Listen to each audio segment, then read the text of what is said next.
Dal 2016 non ci sono più le quote per i vigneti, ma è l'Europa che determina il tetto massimo che ogni Stato, e quindi ogni regione, può autorizzare in tema di nuove piantumazioni. Il Veneto per il 2017 aveva fissato una crescita complessiva dell'1% dell'esistente, pari a 850 ettari. La regione ha deciso di dividere tra tutti i richiedenti le nuove concessioni, con il risultato di polverizzare l'espansione senza tener conto delle diverse dimensioni aziendali. Una decisione che lascia perplesse le organizzazioni imprenditoriali. Di fatto però è un criterio che non favorisce quello che è la crescita delle aziende, è un criterio comunque di dare un po' a tutti, perché comunque c'è un massimo di domanda di 1 ettaro e 1000 metri per azienda, che fa sì che magari accontenta tutti e si scontenta tutti, ma soprattutto non è un modello di crescita per il settore vitivinicolo veneto. Rispondo che questo è frutto di lavoro di commissione, certo non sono decisioni mie,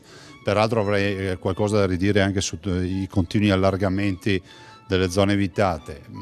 Capisco le rivendicazioni di chi magari ha 100 ettari di vigneto dice se il limite è di 1 ettaro a me dai 1 centesimo.